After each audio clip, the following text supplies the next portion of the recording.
दोस्तों, आज हम बात करेंगे एक ऐसे त्योहार की जो न सिर्फ भारत में बल्कि पूरी दुनिया में श्रद्धा, विश्वास और उत्साह के साथ मनाया जाता है। ये त्योहार है गणेश चतुर्थी। हर साल भाद्रपद मास के शुक्ल पक्ष की चतुर्थी तिथि को ये पर्व बड़े धूमधाम से मनाया जाता है। लेकिन क्या आपने कभी सोचा है कि हम गणेश चतुर्थी क्यों मनाते हैं? इसका इतिहास क्या है और ये परंपरा कब शुरू हुई? आइए आज हम गणेश चतुर्थी की संपूर्ण कथा, उसका उद्भव और उसका महत्व जानते हैं। गणेश जी का जन्म एक अद्भुत कथा से जुड़ा हुआ है। पुराणों के अनुसार एक बार माता पार्वती स्नान करने जा रही थी। उन्होंने अपने शरीर के उपटन से एक सुंदर बालक की रचना की और उसमें प्राण फूंक दिए। वो बालक उनका पुत्र बन गया। माता ने उसे दरवाजे पर प्रहरी बनाकर आदेश दिया कि जब तक मैं स्नान कर रही हूँ तब तक किसी को भी अंदर मत आने देना। इसी समय भगवान शिव वहां आए। वे अपने ही घर में प्रवेश करना चाहते थे, लेकिन उस छोटे बालक ने उन्हें रोक दिया। शिव जी ने समझाया कि वे स्वयं उसके पिता है, लेकिन गणेश जी अपनी माँ के आदेश के पक्के थे और उन्होंने रास्ता रोक लिया। क्रोध में आकर भगवान शिव ने अपना त्रिशूल उठाया और गणेश जी का सिर काट दिया। जब माँ पार्वती बाहर आई और अपने पुत्र का कटा हुआ सिर देखा तो वे शोक और क्रोध में भर गई। उन्होंने निश्चय किया कि वे समस्त सृष्टि का नाश कर देंगी। सभी देवता भयभीत हो गए और उन्होंने भगवान शिव से निवेदन किया कि माता पार्वती को शांत करे। तब शिव जी ने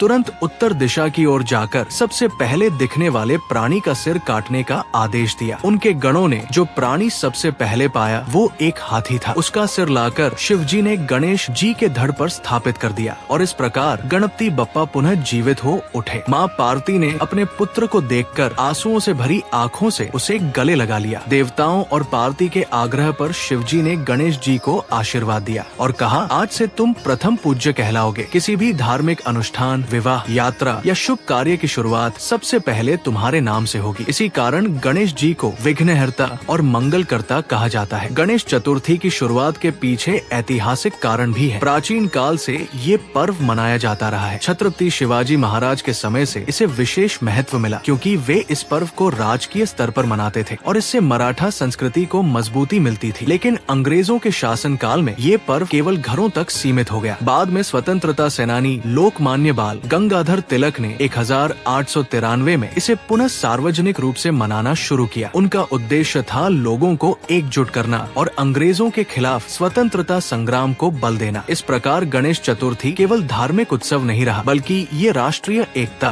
और स्वतंत्रता आंदोलन का प्रतीक बन गया। अब आइए जानते हैं कि गणेश चतुर्थी का पर्व कैसे मनाया जाता है। इस दिन लोग घरों और पंडालों में गणपति बप्पा की मूर्तियां स्थापित करते हैं। बड़े उत्साह के साथ उनका स्वागत किया जाता है। ढोल ताशों की गूंज के बीच लोग कहते हैं, गणपति बप्पा मोरया। मूर्ति स्थापना के बाद भक्त 10 दिनों तक गणेश जी की आराधना करते हैं। भजन कीर्तन होते हैं, मोदक का भोग लगाया जाता है और वातावरण पूरी तरह भक्तिमय बन जाता है। 10वें दिन यानी अनंत चतुर्दशी पर गणेश जी की मूर्तियों का जल में विसर्जन किया जाता है। विसर्जन के समय भक्त भाव विभोर होकर कहते हैं, गणपति बप्पा मोरया, अगले बरस तू जल्दी आ। इस पर्व से जुड़ी कई पौराणिक कथाएं भी प्रचलित है। एक प्रसिद्ध कथा है चंद्रमा के शाप की। कहा जाता है कि एक बार गणेश जी ने अधिक मात्रा में मोदक खा लिए। रात को वे अपने वाहन मूषक पर सवार होकर जा रहे थे। तभी अचानक उनका पेट फट गया और उन्होंने एक सांप से अपना पेट बांध लिया। ये दृश्य देखकर चंद्रमा हंस पड़े। गणेश जी को क्रोध आ गया और उन्होंने चंद्रदेव को शाप दे दिया कि आज से कोई भी तुम्हें देखेगा तो संकट में पड़ जाएगा। बाद में देवताओं के अनुरोध पर गणेश जी ने शाप को कम किया और कहा कि भाद्रपद शुक्ल चतुर्थी के दिन चंद्रमा को देखने वाला ही दोषी होगा। यही कारण है कि इस दिन लोग चंद्रमा देखने से बचते हैं। एक और कथा महाभारत की रचना से जुड़ी है। महर्षि वेदव्यास ने जब महाभारत की रचना करनी चाहिए तो उन्होंने गणेश जी से इसे लिखने का आग्रह किया। गणेश जी ने शर्त रखी कि